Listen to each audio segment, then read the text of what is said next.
There are hundreds, thousands, millions of top 10 anime lists.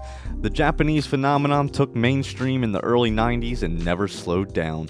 Because of all these lists, I've decided to make one of my personal favorites, so get ready to trash me in the comments, you interweb troll marks. These are only animes that I've personally watched because I've never seen the Ninja Kid with 9 tails. Sorry.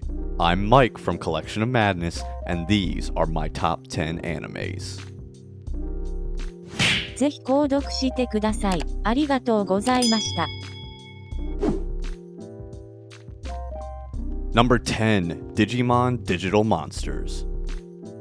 While Pokemon was the main phenomenon in the early 90s, I, however, couldn't wait for Saturday mornings to watch Digimon Digital Monsters. It's what got me into soccer. I'm serious. The plot was based off a group of school children like most Japanese animes because, yeah, and they had their digi creatures that digivolved to larger digi monsters. It was a fun little show to watch as a kid. The original Digimon had a nice run from 1999 to 2002, being revived here and there over the years, but certainly one to check out for the whole family. Number 9. Avatar: The Last Airbender. Fire, earth, water, air. These were the benders of long ago. A brother and sister find frozen in the ice the last airbender on the planet, Aang. Although young and immature, his powers precede him, going on a long adventure over the series to master his skills. For a Nickelodeon show, it sure was enjoyable as a kid, and seeing the anime return to Netflix brought a smile to my face. But then, that smile turned sour, because they're doing a live action, and we all know how great Netflix live action animes are, right? Sigh. Number 8. Ruby. Ruby follows Ruby Rose, an ambitious girl who wants to join the elite huntsmen and huntresses fighting the evil Grimm. Ruby and her friends Weiss, Blake, and her sister Yang, which makes up the rest of the letters in the title name, go through emotional, physical, and impossible obstacles to help their former mentor with a secret that may affect the entire world. It is the first produced American anime of its style, created by the late Monty Oum, who tragically passed away in 2015. His creation lives on, though, with the fellow members who were with Monty from the beginning of the project, carrying on the series to this day. With great fight sequences and the animation getting better through the years thanks to fan funding, Ruby is a must-see on Rooster Teeth, the internet production company. Number 7. Hunter x Hunter. If you can get past the pedophilic clown and some other minor plot holes, Hunter x Hunter is an amazing anime. Not like traditional animes by any means, Hunter x Hunter is not overloaded with consistent power-ups or bumps in character progression. The story follows Gon, who leaves home to take the Hunter's exam to join the premier squad. Along the way, he befriends Killua, Leonardo, and Kurapika, who mainly accompany him through the rest of the series. Not only does the anime have plenty of action, but also emotional and progressive moments. As Gon searches for his father, the group goes through a wild ride of adventures, all in the name of friendship. With 36 volumes and 148 episodes under its belt, with rumors of a returning series, Hunter x Hunter is one you'll want to binge this year. Actually, is it Hunter x Hunter or Hunter x Hunter? Who knows. Number 6. One Punch Man. It's an anime making fun of anime, and that's what makes it so great. The franchise was created by the artist One as a spoof manga, later adapting to a YouTube series and getting picked up by TV Tokyo. One Punch Man tells the story of Saitama, a superhero who can defeat any opponent with a single punch, but seeks to find a worthy opponent after growing bored by a lack of challenge due to his overwhelming strength. The whole series is quite a gag, with timely comedic relief and beautiful computer-generated fight scenes. The show's overall theme will have you hooked after the first couple of episodes, having you trying to guess along as to how Saitama got his power and became the One Punch Man. With only 2 seasons, fans are clamoring for its return, and hopefully we'll get to see it soon. Number 5. Death Note. Death Note kicks off introducing us to a Shinigami named Ryuk, who is bored of his own world, so he drops his Death Note into the human world to see who will retrieve it and hopefully bring him some entertainment. The book is found by high school student Light Yagami, who just so happens to be our protagonist and antagonist. We learn that the Death Note works by writing a person's name down in it and how you want them to die. If you don't have a way for them to die, they will die of a heart attack. Thrilling, yes. But There's one more thing you also must do. You must picture their face while writing it, or the death note won't activate. A lot to follow, I know, and that's only the first 3 episodes. If you're a fan of investigative thrillers, this series is perfect for you. With L, Light's antagonist, who's goofy yet scary serious when he needs to be, they battle each other throughout this anime series. And it shows you when too much power is given to one person, it can change who they are forever. Many may disagree with the ending, but it's definitely worth a watch and perfectly perfected storytelling. Can I get a L? Yeah. Number 4, Bleach.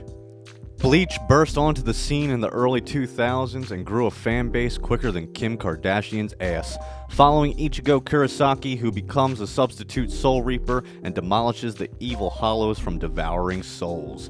The series is based on Tite Kubo's original manga series of the same name. Kubo's artwork was ahead of its time, and that translated directly to the anime. Ichigo is trained by a ragtag bunch along the way, including other Soul Reapers and Visors, other exiled Soul Reapers.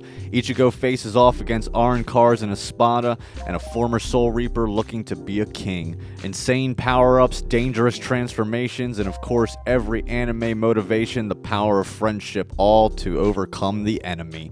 Bleach will always be one of my favorites with a whopping 366 episodes. Majority filler, oh well. Every episode had its own unique way of pulling you in, and with the announcement of the show returning for its final arc this year, fans are rejoicing around the globe. Number 3, Your Lie in April. This show will tear your heart out. It will tear your tiny little heart out. Oh my gosh. If you love a good Japanese dramatic love story, then you'll love this. If you love classical music, then you'll absolutely love this. If you don't love getting so invested in characters and then having the show crush you into pieces, then who knows if you'll like this. Your Lie in April's creator, Naoshi Araraka, was asked what inspired him to write the manga series. He's quoted in saying, "When I was writing Your Lie in April, my goal was to make my editor, Shinichi Ida, cry." Well, mission accomplished, sir. You did it to the whole world. Heads up, there's spoilers ahead because there's no other way to explain this. The anime follows 14-year-old piano prodigy Kosei Armiya, who becomes famous after winning several music competitions. When his mother Saki suddenly dies, Kosei has a mental breakdown while performing at a piano recital. This results in him becoming unable to hear the sound of his own piano. Kosei meets Kaori Miyazano, an audacious, free-spirited 14-year-old violinist, whose playing style reflects her manic personality. During her performance, Kaori, who is anemic and needs routine testing, collapses and is hospitalized. She invites Kosei to play with her at the gala, but she does not arrive. Her health deteriorates and she becomes dejected. Kosei plays a duet with a friend, which motivates Kaori to attempt a risky, potentially deadly surgery, so she may possibly play with Kosei once more. While playing in the finals of the Eastern Japan piano competition, Kosei sees Kaori's spirit accompanying him and realizes that she has died during the surgery. This heart-wrenching, tear-jerking anime is 100 out of 100 for me, and definitely worth the watch. Make sure to bring some tissues. Number 2, Violet Evergarden. お客様がお望みならどこでも駆けつけます。自動手記人形サービスバイオレット・エヴァーガーデンです。 Forget ninjas, how about a teenage girl that's a war machine? It took me 3 tries before I got through the first 3 episodes, and now it's possibly one of my favorite animes ever, if not for the nostalgia purposes of the next pick. The story follows a young girl who was sold into the army, wiping away any emotion she had. The whole anime revolves around Violet trying to connect to the basic human emotions and interactions she sees from her peers. The story sees her take on a new role as an auto-memory doll, typing beautiful letters for people and their loved ones. Along her journey, she reunites family members and takes part of some of the most intimate moments in their lives. Ultimately, her goal is to understand the phrase, "I love you," which was uttered by Major Gilbert. her long-lost companion. The show will take your heart and step on it, then pick it back up and give it a big old hug. With amazing artistry and a soundtrack that I can only describe as angels singing, every note is perfectly hit to the scenery. There's a short run of fight scenes that are well done and fantastic side movies leading to its grand finale. Violet Evergarden will take you on an emotional wave of heartbreak and joy. With only technically 1 season and 3 movies, it's definitely worth a binge on Netflix. And number 1, Dragon Ball Z. Yelling. So much yelling. Why all the unnecessary yelling for no reason at all? Please stop yelling. I don't know what we're yelling about! This pick is seriously just nostalgia, and I'm not ashamed.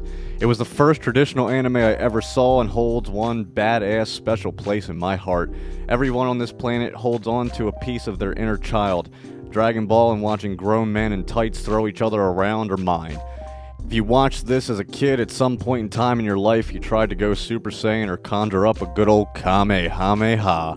With its worldwide cult fan base, it has seen millions of dollars thrown its way and given us some of the best moments in anime history.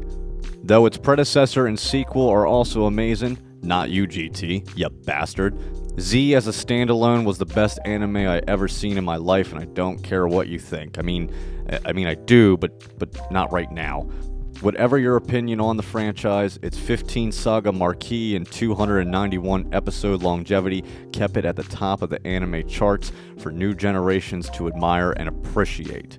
Most of us that grew up with Dragon Ball Z in the 90s have passed it on to our children, and we hope that it just continues to go. May you collect all the Dragon Balls. And that's our list. If you like this video, make sure you check out these other videos here and here, and also hit that subscribe button. Give us a like, tell your friends, share us around.